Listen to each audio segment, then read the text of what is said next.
Good afternoon. It's Saturday, and it's cold, and it's overcast, and there's no big breeze. So that's my Thomas Jefferson style report. I've done a lot more easily than Mr. Jefferson did it. If you've ever been to his home, he has all this paraphernalia to keep track of the weather, and he did on a daily basis. In fact, he had all sorts of marvelous habits. And I think habits are one of the ways that we keep away the chaos that really exists. We convince ourselves there's a regularity to it all by doing these things on a daily basis, and that reassures us.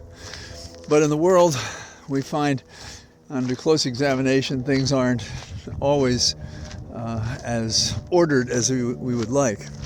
So, for example, how do we explain the fact that not only is Microsoft losing 10,000 employees on purpose, but Google is losing 12,000, which I think is 60% of its workforce. Now, one explanation for this, by the way, is of course the fact that they took on extra people because of the pandemic, but they also anticipate downturns. And one way they're dealing with this is Amazon wants to spend $35 billion in Virginia, where I am.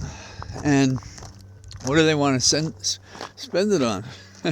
On these data centers. Now, do you know what these data centers do?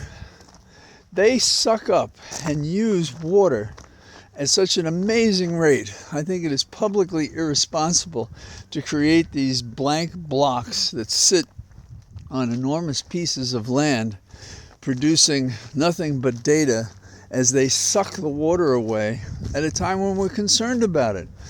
And of course, Youngkin's all for it, but right here in Loudoun County, we have a board of supervisors that's been, creating these things across the county. And does anybody stop it? No. You take the dollars today and worry about the drought tomorrow. Well, we won't have a drought here, but you suck up what's in the earth. It doesn't recharge immediately. It's like the kid running to the refrigerator for the food they continuously eat, and then it's not there. Well, we're talking about, we are talking about drinking, if not eating.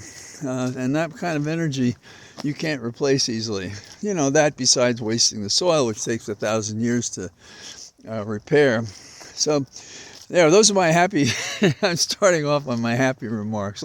Here's a good one though.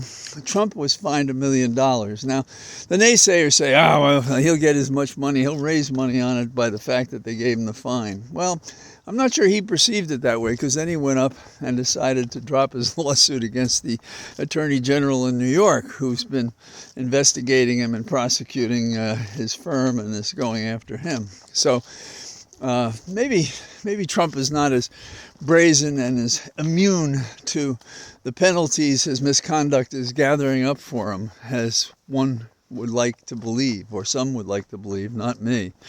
I think it's great. And I don't know what the DA in New York is doing.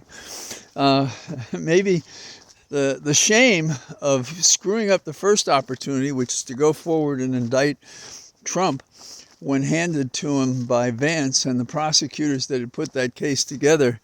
Maybe the drumbeat is such that Bragg, what a false name for a guy who screws up the biggest case perhaps that any prosecutor could have. He could have led the charge, and now he's still catching up.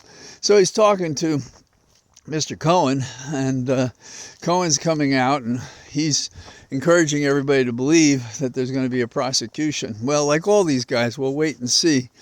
But it is possible that they sense blood in the water and that he's weakened and that they may go after him. You got to wonder about these people, though. We should not elect any one of these people who delayed. That's just not the way it should be. So why should we leave out the Supreme Court of the United States? They interviewed, like 1,800 people, some large number of people in the Supreme Court. They made them swear they were telling the truth, and they didn't make the justices do it. And isn't Alito kind of like a prime suspect? Wouldn't you really drill down? It comes from his chambers. How does that happen? He gave it to the other judges to comment on. Okay, so why wouldn't you follow the trail from the height out but they didn't.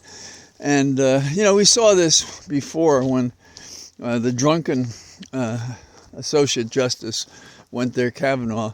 We're going to investigate that, and they decided the D.C. Circuit should do it, and nobody did anything, and nothing happened. What are we to gather from Biden's chief of staff leaving? His chief of staff, Klain, is that right? Sounds right. He's the chief of staff and has been for 2 years, and he said that he wants to move on. And everybody's saying that's ordinary. You have to wonder when he's doing it at this time, when there's announcing it at this time, when there's the attack about the documents, if the two are related, or if it's related to the presidential election, or is he leaving the administration so he can start working on the election? Those are the questions that we'll ask. Reading the tea leaves of the American insider political class can tell us where they're going and why they're going and so forth. So we'll just have to watch that one to see what happens. I, for one, do not participate in TikTok mania. I do not think the Russians are coming to get us through TikTok. And I suppose that the principal people who are opposed to it don't like the way they're treated on TikTok. Well, it could be. I don't know. And as an Irish Catholic boy from the South Bronx who's fallen away from the church because the church went away from me, is a variation on what Republicans say when they left the Democratic Party.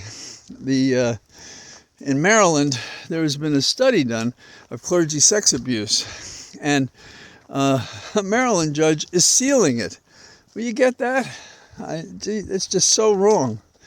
I went to a prep school in the Bronx, and I found out years after that there was this going on at the school there too. And in a kind of half-assed way, they punished the priests who were involved, taking advantage of, I guess, some youngsters that were in their charge. I had one friend from the school. We were often mistaken for each other. Both had redder hair, and we looked a lot alike. And they had retreats for some of us. And these were, I didn't realize it at times, but these were scouting missions to see if they could convince us to become Jesuit priests. Jesuits teach you how to use your mind, and they're terrified when you do. And one of my friends first committed, said he would go to the priesthood.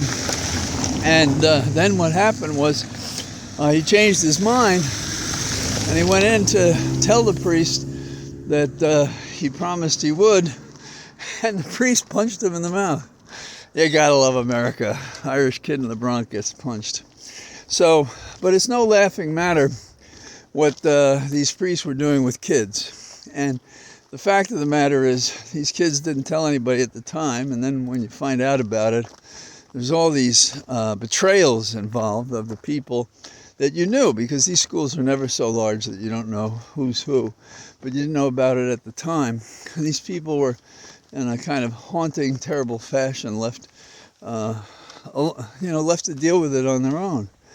Wouldn't tell their families, friends, people at the school, anything. Pretty bad.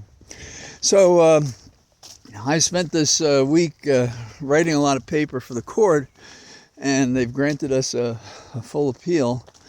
And so that'll stretch out for weeks ahead. And I tested my back strength with other members of my firm, moving things from one room to another. And Monday's our official move for the heavy stuff that we don't do, that people are coming in to move. And it was kind of fun. And moves are not really that fun, though. If you think about it, real friends don't ask other friends to help them move. And we did help each other in the move in the firm, and it was fun. Also, it's fun because I spent a lot of my time keeping distance, wearing masks and stuff like that. And I did that there, but, it's with people you know. So that's my pitch for today. I didn't have the time or energy yesterday when it was still daylight to say anything. It's kind of a laundry list of interesting things.